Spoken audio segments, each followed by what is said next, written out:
నమస్కారం, welcome to I dream. ధర్మ మార్గం విత్ విజిత కార్యక్రమానికి స్వాగతం.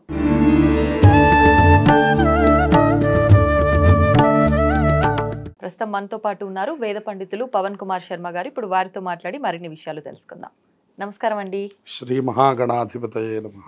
గురుగారు, దీపావళి రాబోతోంది. దీపావళి అనగానే మనందరం కూడా దీపావళి అమావాస్య రోజున మాత్రమే విశేషంగా జరుపుకుంటాం. కానీ పెద్దవాళ్ళు చెప్తూ ఉంటారు ఇది 5 రోజుల పండగ అని చెప్పి, 5 రోజులు కూడా పూజా విధానాలు ఆచరించాలి అని చెప్పి. మరి 5 రోజులు ఆచరించాలి అని అంటే ధనత్రయోదశి నుంచి ప్రారంభమై మనకి యమద్వితీయాన బలిపాడ్యమినో అక్కడికి ఎండ్ అవుతుంది. ఏ రకంగా చేయాలంటారండి ఒక్కొక్క రోజు కూడా ఈ విధానం అంతా కూడా? ఇది 5 రోజుల పండగ చాలా ప్రత్యేకమైనటువంటిది. తెలుగు వారికి ఇది చాలా పెద్ద పండగ అనే కాకుండా ఇది అన్ని ప్రాంతాల్లోనూ దీపావళి అనేది విస్తరించిన, విశేషంగా నార్త్ వాళ్ళు బాగా ఆచరించడం, తర్వాత అంత స్థాయిలో మళ్ళీ మన తెలుగు వారికి ఇది చాలా గొప్ప పండగ. ధనత్రయోదశితో ప్రారంభం అవుతుంది. ఇది ధనత్రయోదశి అనేటటువంటిది మనందరం బంగారం కొనడానికి వాటికి ఎక్కువ ప్రాధాన్యత ఇస్తున్నాం, కానీ అది ధన్వంతరి త్రయోదశి అని చెప్తారు. ధన్వంతరి అనేటటువంటి ఆరోగ్య దేవత శ్రీ మహావిష్ణువు ఆవిర్భవించినటువంటి రోజు ఆశ్వీజ బహుళ త్రయోదశి. క్షీరసాగర మథనంలో ధన్వంతరిగా క్షీరసాగరంలో నుంచి మహాలక్ష్మీదేవితో సహితంగా ఆవిర్భవించినటువంటి రోజు ఆశ్వీజ బహుళ త్రయోదశి. అందుకని ధన్వంతరి పుట్టినటువంటి త్రయోదశిని ధన్వంతరి త్రయోదశి అనడంతో పాటుగా ధనత్రయోదశి అని అనడం లోకంలో నానుడిగా వచ్చింది. దాన్ని ధన్తేరాస్ అంటారు మనకి నార్త్ వాళ్ళు. అవును, ధన్తేరాస్ అనడం, ధనత్రయోదశి అనడం, ధన్వంతరి త్రయోదశి అనడం ఒక పరిపాటి. అది మొట్టమొదటి రోజు పండగ. అది ఆరోగ్యానికి సంబంధించినటువంటి పండగ.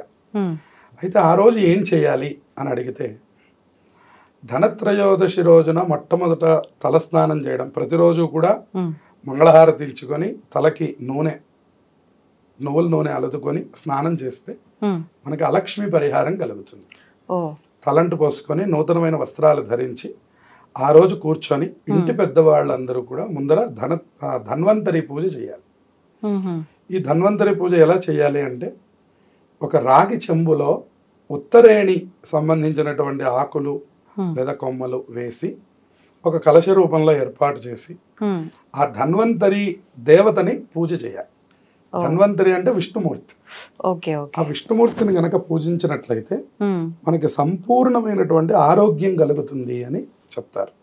మనకి ఉత్తరేణి దొరుకుతాయండి? ఉత్తరేణి కూడా దొరుకుతాయి, చక్కగా దొరుకుతాయి. మనకి ఉత్తరేణి అంటే ముళ్ళతో ఉన్న కాయలు మనకు అలా ఉంటుంది. ఉత్తరేణి చాలా బాగా దొరుకుతుంది. ఒకవేళ ఒక పక్షంలో ఎప్పుడైనా ఉత్తరేణి దొరకకపోతే తులసి ఆకులు వాడుకోవచ్చు. వాడుకొని చక్కటి రాగి కలశాన్ని ఏర్పాటు చేసుకొని, ఆ రాగి కలశం మాత్రమే, ఇంకా మళ్ళీ దాని చుట్టూ బియ్యం పోయాలి ఇవన్నీ ఏమీ లేదు. కేవలం ఒక పళ్ళెంలోనో ఓ చక్కటి ప్రదేశంలో ముగ్గు వేసో కలశం పెట్టి ఆ స్వామికి చక్కగా షోడశోపచార పూజ చేసి చక్కగా విష్ణు సహస్రనామం చదువుకోవడం ద్వారా ఈ సంవత్సర కాలం పాటు ఆరోగ్యంగా ఉంటారు. విశేషంగా ఈ సీజన్ మనకి ఈ సీజన్ ఏదైతే ఉందో, ఈ ఆశ్వయుజ మాసం తర్వాత నుంచి ఈ చలి వల్ల కానివ్వండి, అకాల వర్షాలన్నవ్వండి, ఏదైనా కానివ్వండి, ఇదొక రోగములకు సంబంధించినటువంటి కాలం. రోగాలు ప్రబలే కాలంగా మనం చెప్తాం. అవునండి. ఇటువంటి సమయంలో మనకి ఆరోగ్యం చాలా ప్రధానమైంది కాబట్టి, ఆరోగ్యాన్ని ప్రసాదించే దేవత ధన్వంతరి కాబట్టి, ఆ ధన్వంతరి కూడా విష్ణు స్వరూపం కాబట్టి, అందుకనే ధన్వంతరి గురించి చెప్తూనే వైద్యో నారాయణో హరిహి అంటారు. వైద్యులు నారాయణ స్వరూపులు అంటారు. ఎందుకని? వైద్యుడుగా విష్ణుమూర్తి బయలుదేరాడు మొట్టమొదటి. ఆయన ఒక చేతిలో ఒక జలగని పట్టుకొని, ఒక చేతిలో అమృత కలశాన్ని పట్టుకొని, చక్కటి గద అభయహస్తంతో ఆ క్షీరసాగరంలో నుంచి ఆవిర్భవించారు. ఈ జలగకి స్వామికి ఏం సంబంధం అండి? జలగ అన్న శబ్దానికి అర్థం రక్త గ్రహణం చేసేటటువంటి దాంట్లో జలగ చాలా ప్రధానమైనది. ఈ రక్తమును శుద్ధి చేయాలన్నా మనకి జలగలతో ట్రీట్మెంట్ ఉంటుంది. అవునవును, థెరపీస్ చేస్తున్నారు ఇప్పుడు. అవును, ఇవన్నీ ఏమిటి అంటే గనక ఆ జలగ వల్ల లోపల ఉన్నటువంటి చెడు అంతా తీసుకుంటుంది. అది ఎప్పుడు పెడతారంటే, కాలిలో మీకు షుగర్కి సంబంధించినటువంటి చెడు రక్తం ఎక్కడ పేరుకుపోతుందో అక్కడ మనకి వాళ్ళు కోసి తీస్తే ఇన్ఫెక్షన్ అవుతుందని జలగల్ని వదిలిపెడతారు. ఓకే ఓకే అది అసలు మనకి కొద్దిగా చురుకుమన్నా అనిపిస్తుందేమో. మొత్తాన్ని పీల్చేస్తుంది బయటికి. అది అప్పటి వరకు మాత్రమే మాత్రమే. ఇబ్బంది. అవును అవును. అందువల్ల ఇట్లాగే మనలో ఉన్నటువంటి చెడునంతటిని స్వీకరించి కుడి చేతిలో ఉన్నటువంటి యొక్క అమృత కలశంలో ఉన్నటువంటి అమృతాన్ని మనకు అనుగ్రహం చేసి పరిపూర్ణమైన ఆరోగ్యాన్ని అలాగే దేహదారుఢ్యాన్ని ప్రసాదించే స్వామి ధన్వంతరి. ఇప్పుడు మీరు చెప్పిన ఆ కలశంలో ఉన్న నీళ్ళని ఏం చేయాలి పూజ ఆ నీళ్లు చక్కగా ఇల్లంతా చల్లుకోవడం, అందరూ తల మీద చల్లుకొని తీర్థంగా తీసుకోవాలి. ఆ రోజున మనం ధనత్రయోదశిని ఇలా జరుపుకోవాలి. ఓకే. ఆ రోజు అందరూ కూర్చొని కుదిరితే విష్ణు సహస్రనామం చదువుకోవడం, ఆ తర్వాత చక్కగా ఆ ధన్వంతరి కలశంలో ఉన్నటువంటి నీళ్ళని తీర్థంగా తీసుకుంటే సంవత్సర కాలం ఆరోగ్యం కలుగుతుంది అని ఒక ప్రధానమైన విశ్వాసం. ఇప్పుడు ఒకవేళ అవి స్టోర్ చేసి కూడా పక్కన పెట్టుకోవచ్చా?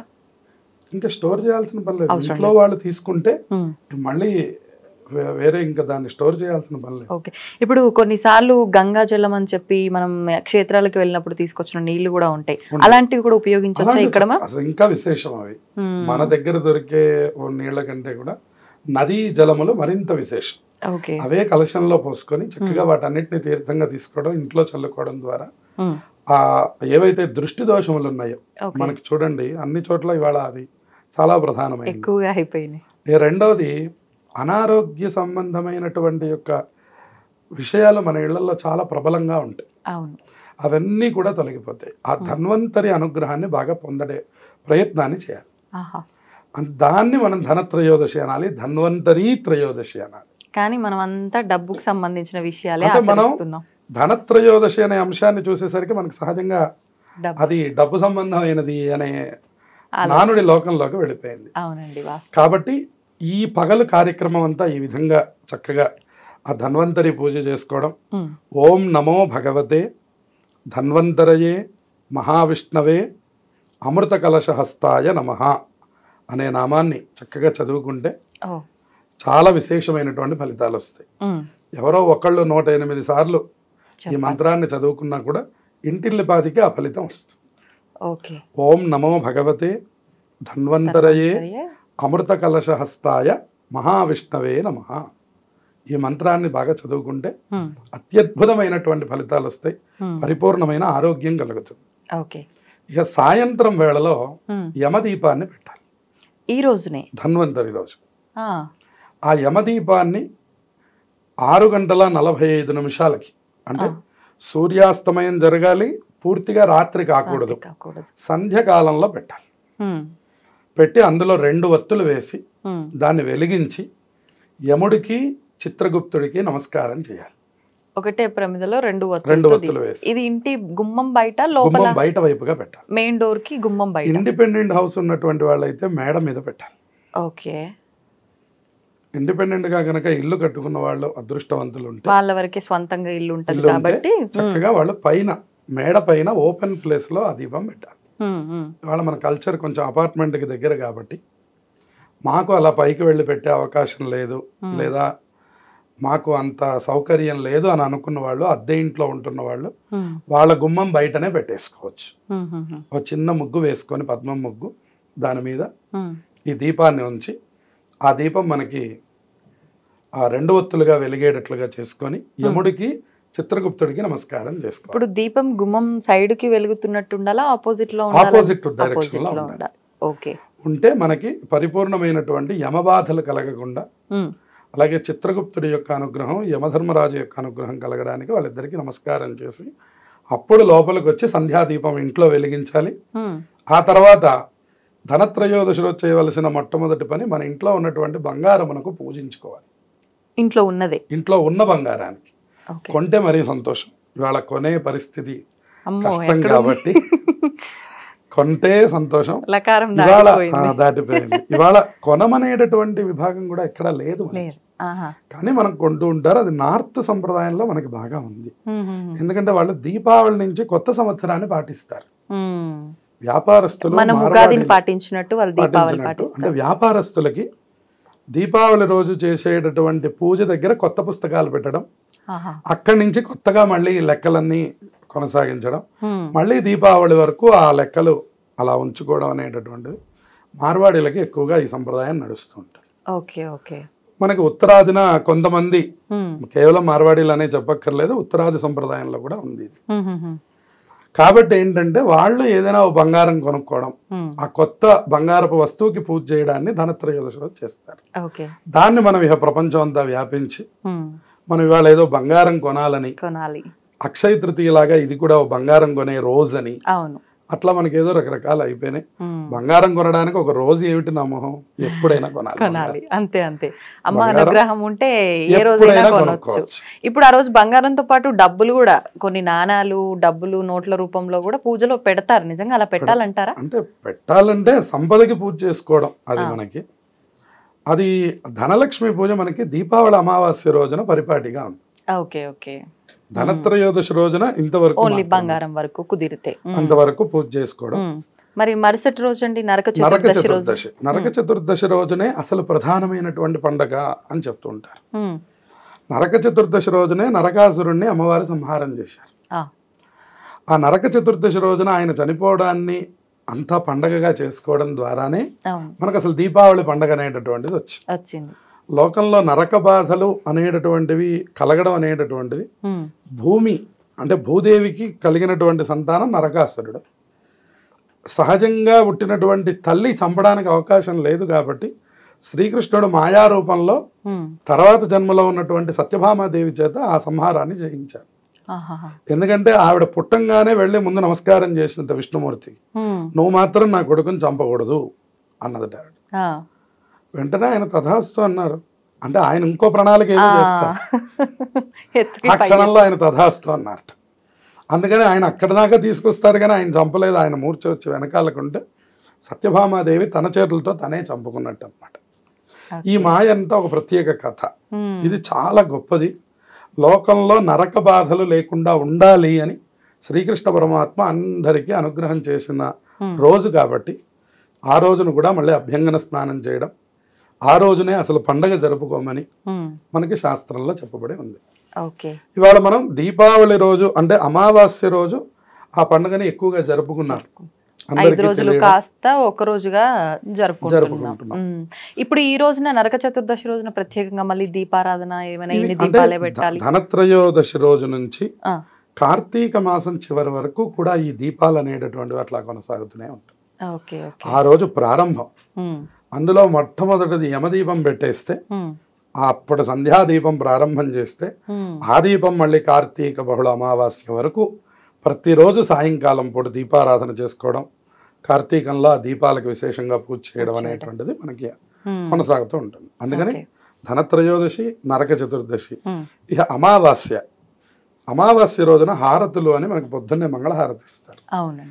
అంటే చాలా మందికి నరక చతుర్దశి తెలియదు, కానీ పూర్వ సంప్రదాయంలో నరక చతుర్దశే ప్రధాన పండగగా చేసేవారు. అమావాస్య స్నానం మనకు అలవాట్లేదు, అందువల్ల నరక చతుర్దశి రోజే ఈ హారతులు ఇచ్చేవారు. అయితే ఇప్పుడు ఈ అమావాస్య రోజు హారతి ఇవ్వడంలో ఏమిటి ఆ సంప్రదాయం అంటే ఆ రోజున కొన్ని నోములు చేస్తారు. కేదారేశ్వర నోము ఇవన్నీ కూడా అమావాస్య రోజు చేస్తున్నారు కాబట్టి ఈ రోజు హారతులు ఇవ్వడం అనేటువంటిది మనకి లోకంలోకి సంప్రదాయం వచ్చింది. అదేం తప్పు కూడా కాదు. అమావాస్య రోజు ఉదయాన్నే చక్కగా వాళ్ళకి మంగళహారతి ఇచ్చి ఒంటి నిండా నువ్వుల నూనె రాస్తే దరిద్ర దేవత ముందర ఒంటి నుంచి పోతుంది. తర్వాత ఇంటి నుంచి ముందర ఒంటి మీద వెళ్ళిపోవాలి. వెళ్ళిపోయి శుభ్రంగా స్నానం చేసి నూతన వస్త్రాలు ధరిస్తే అప్పుడు లక్ష్మీప్రదమైనటువంటి రూపం ముందర మనకు కలుగుతుంది. అప్పుడు మనం వెళ్ళి ముందర ఆ దేవతల యొక్క ఆరాధన చేయడం. ఆ రోజున చక్కగా కేదారేశ్వర వ్రతాలు. ఇప్పుడు ఇది వాయనం అంటే వంతెన ఉన్న వాళ్ళే చేసుకుంటారు కదండి చాలా వరకు. అది లేని వారు మామూలుగా లక్ష్మీ పూజ నిత్య దేవతారాధన చేసుకొని పిండి వంటల నైవేద్యం పెట్టి భోజనం చేయవచ్చు. ఇంట్లో కేదారేశ్వర వ్రత సంప్రదాయం ఉంటే మాత్రం అది కొనసాగించాలి. ఇప్పుడు ఆ రోజు సాయంకాలం లక్ష్మీ పూజ ఏ రకంగా చేసుకోవచ్చు అంటారండి? సాయంత్రం చేసే పూజని దీపలక్ష్మి పూజ అంటారు. ఇళ్లల్లో వ్యాపార స్థలంలో చేసేదాన్ని ధనలక్ష్మి పూజ అంటారు. రెండిటికి వ్యత్యాసం ఉంది. ఏ రకంగా? ఇంట్లో చేసేటటువంటి పూజనేమో ఉదయకాలంలో లక్ష్మీ ఆరాధనని చేసుకొని సాయంకాలం వేళలో దీపాలు వెలిగించి ఆ దీప లక్ష్మీ పూజ అని చేస్తారు. అందుకని దానికి దీపావళి అని పేరు. ఆవళి అంటే వరస అని అర్థం. వరసగా దీపాలు పెట్టడాన్ని దీపావళి అంటాం. వరుసగా ఉండాలి ఆ దీపాలు. ఆహా. అటువంటి దీపాలన్నీ కూడా పెట్టుకొని అమ్మవారికి పూజ చేసి దీపంలో మనకి 3 రకాలైనటువంటి శక్తులు కనపడతాయి. ఒకటి నూనె, ఒత్తి, అలాగే మనం వెలిగించినటువంటి అగ్గిపెట్టెతో వెలిగించిన దీపం. 3 వస్తువులు. అవును. మనకు ఒత్తులు, నూనె, అగ్గిపెట్టె ఉంటే దీపం వెలుగుతుంది. అవును. ఈ 3 వస్తువులకి ఉన్నటువంటి లక్షణం ఏమిటి అంటే 3 గుణాలని చెప్పారు. ఈ 3 గుణాల్లో ప్రధానమైనటువంటిది ఏమిటి అంటే సత్వగుణం. సత్వగుణానికి ప్రతీక ఒత్తులు వేయడం. ఓకే. ఆ ఒత్తులు చక్కగా తెల్లగా ఉన్నటువంటి ఆ ఒత్తుల్ని కనుక మనం వేసి ఆ దీపాన్ని ఎప్పుడైతే మనం వెలిగిస్తామో మనలో ఉన్నటువంటి యొక్క తమో గుణం ఏదైతే ఉందో, తమో గుణం అంటే రాక్షసత్వం అంటాం మనం. ఆ తమో గుణం ఏంటంటే నూనె. అది రోజు రోజుకి అది కాసేపటి కరిగిపోతుంది. మళ్ళీ పోస్తారు, మళ్ళీ కరిగిపోవాలి, మళ్ళీ పోస్తారు, మళ్ళీ కరిగిపోవాలి. అంటే ఏంటంటే మనకి ఎప్పటికప్పుడు తమో గుణం నిండిపోతూ ఉంటుంది. మీరు ఎంత తీసేద్దామని ప్రయత్నం చేయండి, మళ్ళీ రీఛార్జ్ అయిన బ్యాటరీ లాగా మళ్ళీ అది యాక్టివ్ అయిపోతుంది. అప్పుడు ఏం చేస్తూ ఉంటారంటే అందుకనే ప్రతి వాళ్ళని దీపారాధన చేయమంటారు. దీపారాధన దగ్గర మనం కొట్టుకోకర్లా, ఏమంటే మగవాళ్ళు చేయాలండి, ఏమంటే ఆడవాళ్ళు చేయాలండి, ఎవరైనా చేయవలసిందే. దీపాలు ఆడవాళ్ళు పెట్టాలనో దీపాలు మగవాళ్ళు పెట్టాలనో ఎక్కడా లేదు. ఎవరికి అవకాశం ఉంటే వాళ్ళు దీపారాధన చేయండి, అది మీ ఇల్లే. మరి నూనె సంగతి అండి? నువ్వుల నూనె అత్యంత ప్రధానమైనది. నువ్వుల నూనెకి మించినటువంటిది ఏదీ లేదు. ఈ ఆవ నూనెలు, విప్ప నూనెలు ఇవన్నీ కూడా తంత్ర ప్రయోగంలో చెప్పబడినాయి. గణేష ఆరాధనలో కొబ్బరి నూనె చెప్పబడింది. నిత్య దీపారాధనలో నువ్వుల నూనెకి మించినటువంటి నూనె ప్రపంచంలో లేదు. అదే చాలా ప్రధానమైనది. అదే అలక్ష్మి పరిహారం చేసేది, అదే మనకి ఆరోగ్యాన్ని ఇచ్చేది, అదే మనకి అన్ని విధాల శుభాలను ఇచ్చేటువంటిది. కాబట్టి చక్కగా నువ్వుల నూనె వేసుకొని చక్కగా ఒక 9 దీపాలు, కనీసం పిల్లలైతే ఒక 5 దీపాలు, అలా ఎవరికి వాళ్ళు వాళ్ళ పళ్ళెం వాళ్ళ దగ్గర పెట్టుకొని ఆ లక్ష్మీదేవి యొక్క ఆరాధన చేసుకొని ఆ దీపాలను తీసుకెళ్ళి ఇంటి చుట్టూ పెడితే మన ఇల్లు అలక్ష్మి లేకుండా నిరంతరం లక్ష్మీ అనుగ్రహంతో నిండిపోతుంది. అది దీపావళికి ఇంట్లో చేసుకోవాల్సింది. ఇప్పుడు ఈ దీపాలు కూడా చాలా మంది 18 అని 21 అని 108 అని చెప్పి సంఖ్య చెప్తున్నారు. అలా చూసుకోవాలంటారండి? అంటే సంఖ్య నియమం ఎక్కడ శాస్త్రంలో చెప్పబడలేదు. ఓకే. అయితే బేసి సంఖ్యలో ఉండాలి. మనం దీపారాధనకి పూజ చేసేటటువంటి విభాగంలో 9, 5, 11, 16 అట్లా మనకి కొన్ని సంఖ్యలు చెప్పారు. అందులో మన శక్తి ఎంత ఉంటే అంత మనం ఎన్ని దీపాలైనా పెట్టుకోవచ్చు. అయితే ఈ కొవ్వొత్తి దీపాలు పెడుతున్నారు, దాన్ని మన శాస్త్రం ఏమీ అంగీకరించలేదు. చక్కగా నూనె పోసి ఒత్తి వేసి వెలిగించిన దీపమే దీపము తప్ప కొవ్వొత్తి దీపారాధనలు వెలిగించే సంప్రదాయం మన దగ్గర లేదు. ఇప్పుడు మామూలుగా నిత్య దీపారాధనలో అయితే 3 ఒత్తులు వేసి దీపారాధన అంటారు. మరి ఈ దీపావళి పండుగ రోజు పెట్టే ఈ దీపాలన్నింటిలో కూడా 3 ఒత్తులు వేయాలా? ఎన్ని ఒత్తులు? ఒక్క ఒత్తి కూడా వేయొచ్చు. అంటే వరుసగా పెడుతుండడం వల్ల మీకు ఒక ఒత్తి దోషం రాదు. ఓకే. ఇప్పుడు గుమ్మం దగ్గర పెట్టేవైనా అంతే, మాసం అంతా కూడా పెడుతూ ఉంటాం కదా. అవును, అవి కూడా ఒక ఒత్తి వేసుకొని ఒక ఒత్తి వెలిగించవచ్చు. వాటికి ఒక ఒత్తి దోషం లేదు. ఇంట్లో పూజా మందిరంలో పెట్టే దాంట్లో ఒక ఒత్తి ఎప్పుడు వేయాలి. అందులో కూడా మనకి ఈ పైన ఉండేటువంటి వాటిల్లో కూడా ఊర్ధ్వంగా పైకి ఒకటి వెలగాలి, అడ్డంగా 2 వెలగాలి. అలా మామూలుగా 3 ఒత్తులు అడ్డంగానే వేసి వెలిగిస్తూ ఉంటారు. అవును. కానీ ఒకటి ఒత్తి కుంభ ఒత్తి ఉండాలి, ఒకటి పైకి వెలగాలి, 2 అడ్డంగా ఎదురుకుండా వెలగాలి. అది దీపారాధన ఇంట్లో చేయవలసిన సంప్రదాయం. ఏదైతే మనం అంటే ఇప్పుడు ఇట్లాంటి దీపావళి ఇట్లాంటి వాటిల్లో ఏమిటంటే ఒక ఒత్తినే వేసి వెలిగిస్తాము. ఆ ఒక ఒత్తి దీపాలు అనేకం పెడతాం. అవును, దానికి ఇంకా ఒక ఒత్తి దోషం లేదు. అన్నిటికీ పసుపు కుంకుమలతో పూజ చేస్తాం. ఇక్కడ మనకి ఏదో ఒక ఒత్తి వేస్తే అశుభమనో ఇంకో శుభమనో అని అనడానికి లేదు. ముందు మన భావన పోతే ఎదురుకుండా దేవత ప్రత్యక్షం అవుతారు. అందుకని ఇక్కడ ఆవళి అంటే వరస కాబట్టి ఎక్కువగా దీపాలు పెట్టండి అని చెప్పాడు. దానికి ఎవరి శక్తిని అనుసరించి వాళ్ళు. దీనికి ఏమి సంఖ్యా నిమిత్తం లేదు, ఇన్ని పెడితే ఒక ప్రయోజనం, ఇన్ని పెడితే ఒక ప్రయోజనం అనేది కూడా లేదు. 9 దీపాలు, 5 దీపాలు, 11 అలా ఎవరి సంఖ్య వాళ్ళు.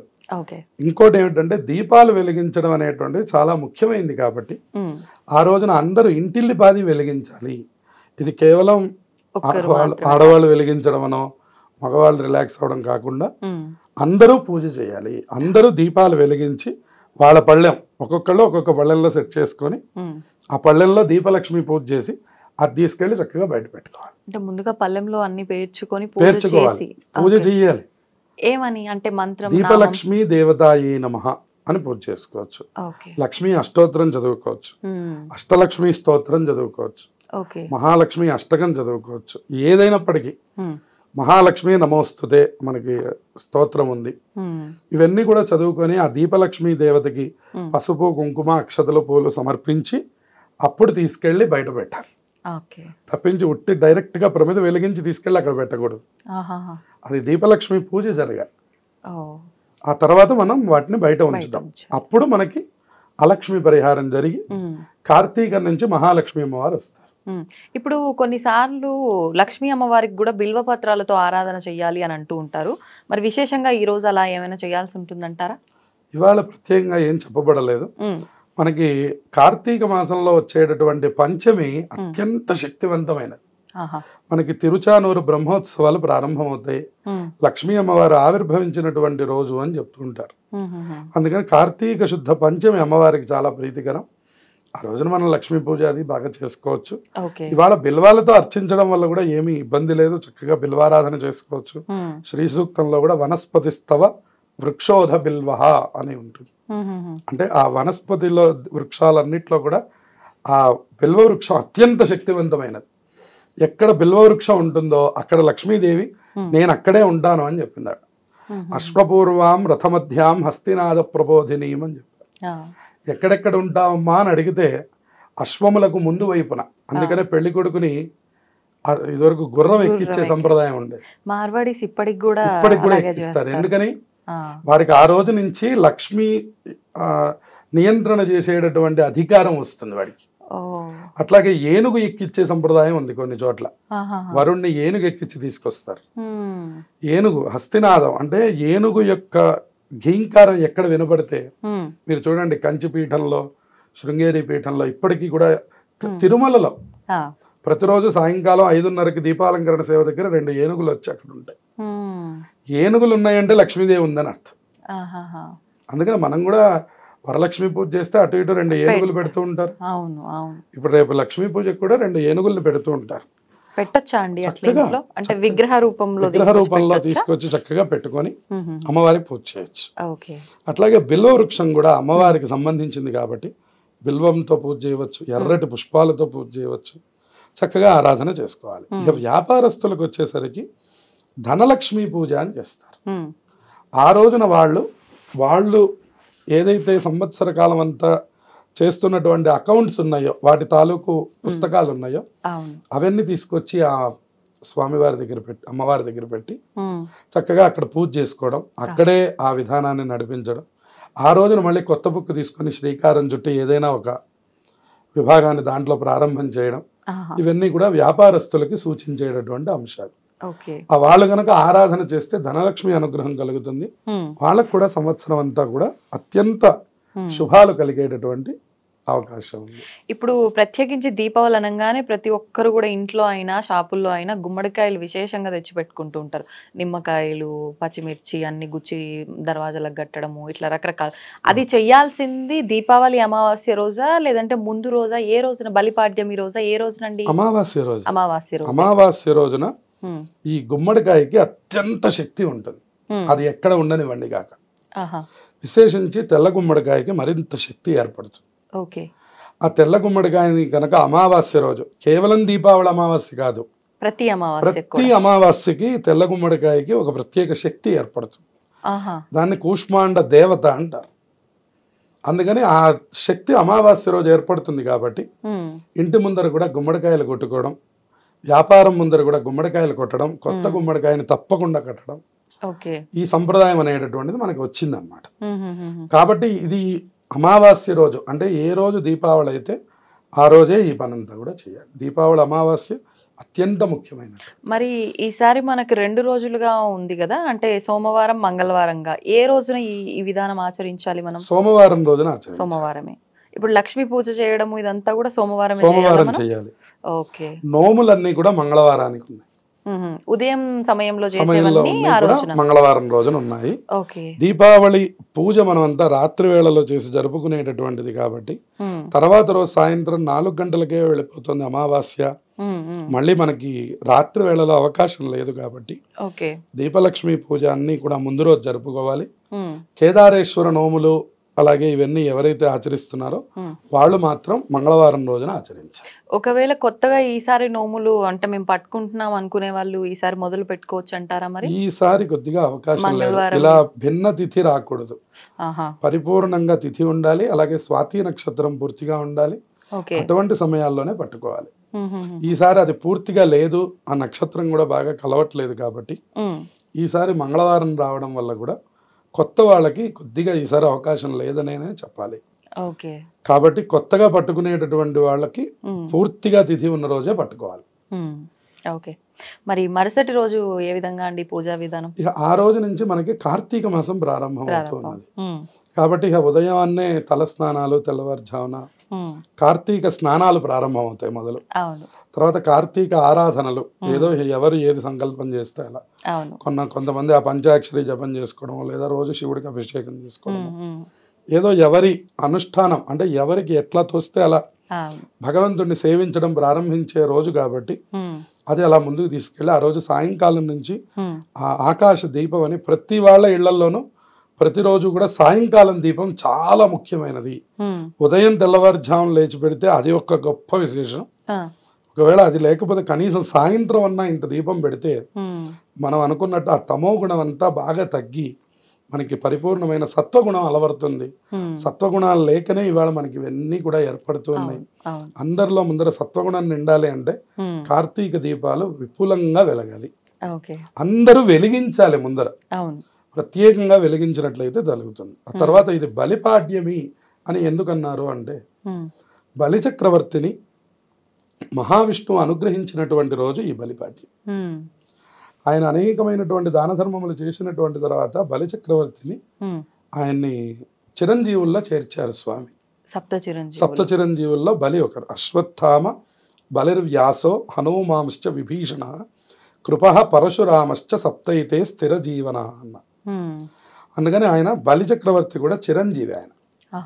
అందుకని ఆయన ఏం చేశారంటే, స్వామి నువ్వు భూమి మీద ఉంటే నువ్వు తప్పకుండా వెళ్ళిపోవాలి.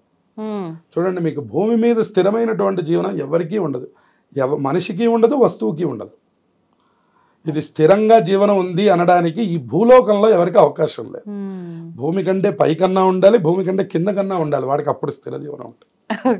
ఇది యథార్థమైన విషయం. నిజంగానే అండి, ఆలోచిస్తే. అందుకని ఇప్పుడు భూమి కంటే నువ్వు కిందకి వెళ్ళిపోమని చెప్పారు ఆయన. పాతాళ లోకాన్ని పరిపాలన చెయ్యి అని చెప్పి ఆయన్ని ఆ బలిచక్రవర్తిని లోపలికి పంపించినటువంటి రోజున బలిపాడ్యం. అందుకని 3 అడుగులు అనటం ఇదంతా వాస్తవమా? పరమ వాస్తవం. అందుకని ఆయన్ని త్రివిక్రముడు అన్నారండి.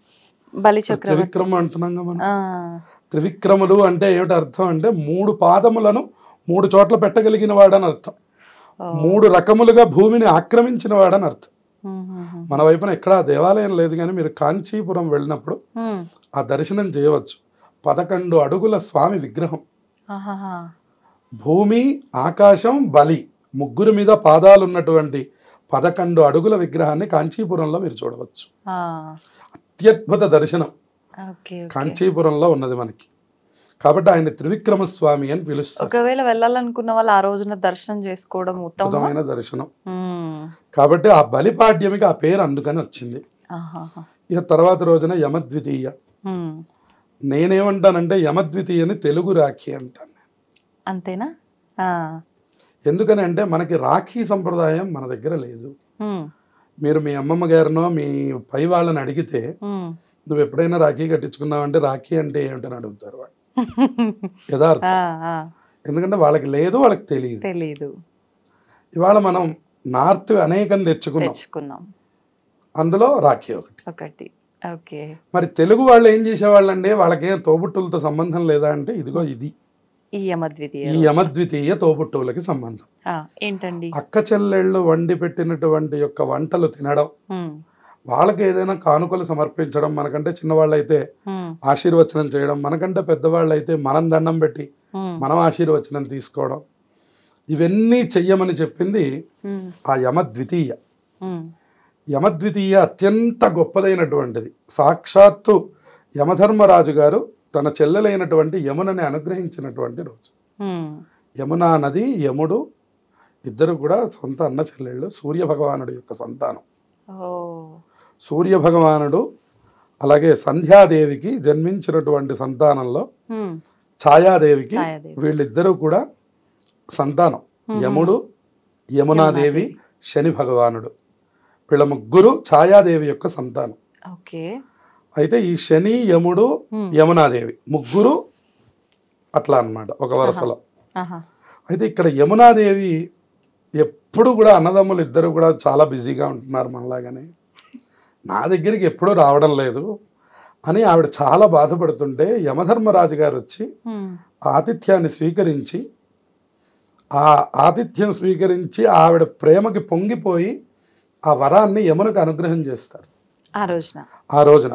ఈ రోజు నేను నీ ఇంటికి వచ్చి భోజనం చేసి ఇంత తృప్తి చెందాను, నీ ఆతిథ్యాన్ని నేను ఇంత బాగా స్వీకరించాను కాబట్టి ఈ యమద్వితీయ రోజున లోకంలో కూడా ఎవరైతే అన్నదమ్ములు, అదే అన్నా చెల్లెళ్ళు, అక్కా తమ్ముళ్ళు, తోబుట్టువులు ఉన్నటువంటి వాళ్ళు ఎవరైతే కలుసుకొని వాళ్ళ వంట వీళ్ళు భోజనం చేసి, నేను చెప్పినట్టుగా పెద్దవాళ్ళు అయితే ఆశీర్వచనం తీసుకోవడం, చిన్నవాళ్ళైతే మీరు ఆశీర్వచనం చేయడం, అట్లా. అంతేగాని వాళ్ళని మళ్ళీ మన ఇంటికి రమ్మనకూడదు, మనం వాళ్ళ ఇళ్ళకి వెళ్ళాలి.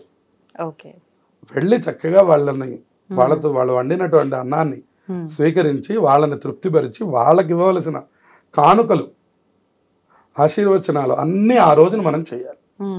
మనం రాఖీ రోజు పెట్టుకుంటున్నాం ఈ సంప్రదాయం. అందుకని రాఖీ మనది కాదు కాబట్టి తెలుగువారి రాఖీ యమద్వితీయ. యమద్వితీయ రోజు తోబుట్టువులు కలుసుకొని కనుక చేసుకున్నట్లయితే వాళ్ళ బంధం మరింత బలంగా మారుతుంది, వాళ్ళకు కూడా అపమృత్యు దోషములు పోతాయి, వాళ్ళు ఎప్పటికీ విడిపోకుండా పరమ ఆనందంగా జీవనం అంతా చేస్తారు అని పురాణంలో ఉన్నటువంటి విషయం. మనకి రాఖీ గురించి ఏ పురాణంలో లేదు.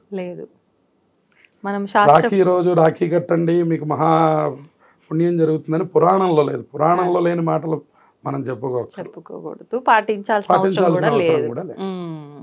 పాటించాల్సిన పక్కన పెట్టేసి అవసరం లేని అద్దెకు తెచ్చుకొని మరి వాడుకుంటున్నాము అనడంలో మనకి యమద్వితీయ తెలుగువారి రాఖీ, ఇది బాగా గుర్తుపెట్టుకోవాలి. తప్పకుండా తోబుట్టువుల్ని కలుసుకోవాలి.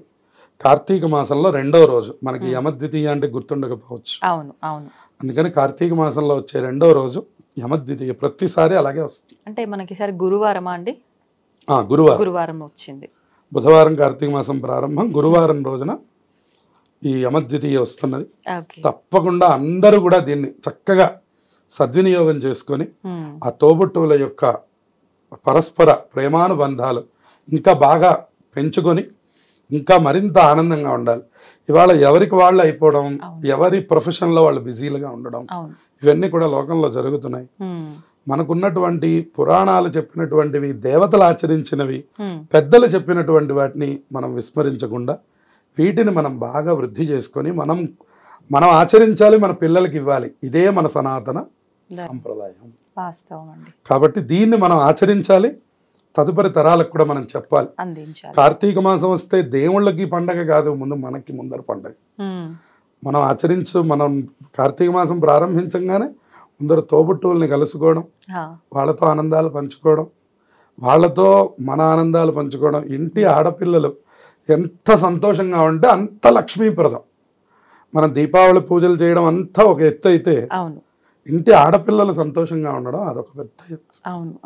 కాబట్టి దాన్ని కూడా ఈ భాగంలో చేర్చారనమాట మన పెద్దవాళ్ళు. ఈ పండగ రహస్యాలని మనం గ్రహించాలి, వాటిని చక్కగా ఆచరించాలి, దాని తాలూకు వచ్చే ఫలితాలని ఆనందంగా అనుభవించాలి. ఒక చిన్న డౌట్ అండి, ఇప్పుడు మామూలుగా పండగ అంటేనే కొత్త బట్టలు, మీరు చెప్పినట్టుగా మనకు ధనత్రయోదశి రోజు అన్ని కొత్త బట్టలు ఆచరించే వాళ్ళు ఆచరిస్తారు, కానీ దీపావళి ఒక్కరోజు జరుపుకునే వాళ్ళు దీపావళి రోజున కూడా, కానీ అమావాస్య రోజు కొత్త బట్టలు వేసుకోకూడదు అంటారు. అమావాస్య అనేటటువంటి మాట రాదు, కారణం మనకు ఆ రోజున ఒక ప్రత్యేక ఉత్సవం ఉండడం వల్ల. ఉత్సవం వల్ల ఉదాహరణకి ఉగాది మంగళవారం వస్తే మంగళవారం కూడా ధరిస్తాం. అవును, అక్కడ ప్రాధాన్యత పండగది. తిథివారాలకి దోషములు వర్తించవు, పర్వదినాల్లో ఇలాంటివి వర్తించవు. మీరు విడిగా కొనుక్కొని వేసుకోవాలి అంటే కనుక మీరు అమావాస్య తప్పకుండా చూడాలి. కానీ దీపావళి అమావాస్యకి వచ్చేసరికి శాస్త్రం చెప్పింది ఏమిటంటే పితురేవ పర్వసు అని చెప్పారు. పర్వదినాల్లో ఈ దోషములు వర్తించవు. కాబట్టి అమావాస్య అయినప్పటికీ కూడా ఆ నూతన వస్త్రాలు ధరించే లక్ష్మీ పూజ చేయాలి ఇంట్లో. అలాగే కేదారేశ్వర నోములు లేదా మన ఇంట్లో కూడా లక్ష్మీ పూజ చేసుకోవడం, పండగను ఆచరించడం. పండగకి చాలా ప్రాధాన్యత కొత్త బట్టలు వేసుకోవడం. అంతే. మనకి మళ్ళీ చెప్తున్నాం, చాలా మంది సాయంత్రం వేసుకుంటాము అంటుంటారు. అవును అవును, పూజ అది మనం ఉగాది అప్పుడు చెప్పే మళ్ళీ చెప్తున్నాం. అవును, స్నానం చెయ్యంగానే వేసుకునేవే కొత్త బట్టలు. పగలంతా పాత మంగళాలతో తిరిగి రాత్రికి కొత్త బట్టలు వేస్తే ప్రయోజనం లేదు. పొద్దున తలస్నానం చేయంగానే కొత్త బట్టలు వేసుకోవాలి. అప్పుడే మనకి లక్ష్మీ అనుగ్రహం కలుగుతుంది. ఇది మనం ఎక్కడికో వెళ్ళడానికి వేసుకోవట్లేదు, మనం మన లక్ష్మీ అనుగ్రహం పొందడం కోసం వేసుకుంటున్నాము. కాబట్టి తలస్నానం చేసి చక్కగా రాగానే వాళ్ళకి బొట్టు పెట్టి చక్కగా బట్టలు ఇస్తే పిల్లలు వెళ్ళి ధరించి వచ్చి వాళ్ళ పెద్దవాళ్ళ ఆశీర్వచనం తీసుకోవాలి. ఇది అన్ని పండుగలకి సామాన్యమైన విషయం. ఇది అందరూ గుర్తుపెట్టుకోవాల్సిన విషయం. నిజంగానే సంతోషం అండి, చాలా మంచి విషయాలు తెలియజేశారు. శుభమస్తు. Sir, one life lesson what medicine has taught you. Whatever you can do without expecting. But I really believe మన పాజిటివ్ యాటిట్యూడ్ ఉంటేనే మనం ఏదైనా సాధించగలం. గట్ ని మనం కరెక్ట్ గా డీల్ చేసినట్లయితే అది మనకి పాజిటివ్ హార్మోన్స్ ని రిలీజ్ చేస్తుంది. షుగర్ వచ్చిన వాళ్ళ పరిస్థితి ఏంటి? పొట్ట దగ్గర పెరిగితే దాన్ని ఆండ్రాయిడ్ అంటారు, ఆండ్రాయిడ్ ఫోన్ కదా. అసలు థాట్స్ ఎందుకు వస్తాయి? బ్రెయిన్ డెడ్ అంటే దానికి ప్రపంచం అంతా కూడా కొన్ని నిర్దిష్టమైనటువంటి లక్షణాలు. మానసికంగా ధైర్యంగా ఉంటే క్యాన్సర్ జయించవచ్చు. You are a doctor for a cause sir, అంతే. వాళ్ళకి వచ్చిన ఆదాయం కాకుండా ఫ్రీ సర్వీస్ ఎంతమందికో చేస్తారు.